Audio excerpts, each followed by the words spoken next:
Lutto nel mondo del calcio, a 81 anni è morto Gigi Simoni. L'ex allenatore aveva avuto un ictus nel giugno dell'anno scorso ed era stato ricoverato d'urgenza nell'ospedale Cisanello di Pisa. Da allora stava combattendo per sopravvivere.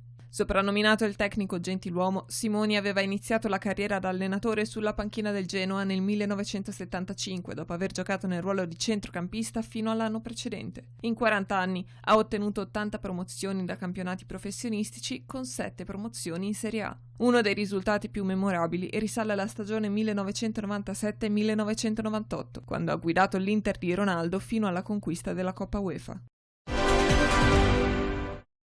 Nuovi sviluppi nella vicenda Lautaro Martinez. La sua partenza per il Barcellona è talmente certa che il quotidiano argentino Olé lo ha già messo in copertina con la maglia blaugrana e con una scritta che dice il sogno che diventerà realtà. Questo fotomontaggio precede un articolo secondo cui l'affare tra il Barça e l'Inter sarebbe già praticamente concluso e mancherebbero da definire solo i dettagli. La testata riferisce anche di aver avuto conferma del buon esito della trattativa. Se fosse vero, Lautaro sarebbe l'argentino più pagato nella storia, anche se non è escluso che nell'accordo venga inserita anche una contropartita tecnica.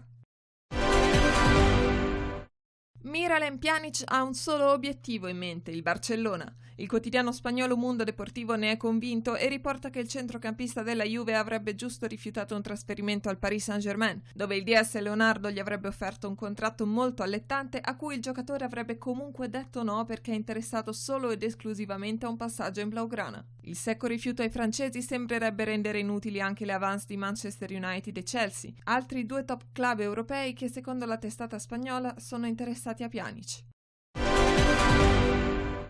Slitta la ripartenza della Liga. Dopo una lunga riunione, infatti, è stato deciso che il massimo campionato spagnolo non ripartirà il 12 giugno come inizialmente previsto, ma il 19. Questo ritardo è dovuto alle decisioni del governo iberico che permetterà la ripresa degli allenamenti collettivi solo dal 1 giugno, data in cui inizieranno anche 14 giorni propedeutici all'inizio della competizione previsti dal protocollo per la ripartenza. È una pura questione numerica, quindi, dovendo far passare 2 settimane, sarebbe impossibile iniziare il 12 come pretendeva il presidente della Liga Javier Tebas. La nuova data però potrebbe complicare le relazioni con gli operatori detentori dei diritti di trasmissione del campionato. Secondo i contratti, infatti, visto che la ripresa fissata a più di 90 giorni dall'inizio della dichiarazione del primo stato d'allerta, questi potrebbero presentare richieste per danni e pregiudizi, indennizzazioni varie, rischiando nei casi più estremi la cancellazione degli accordi.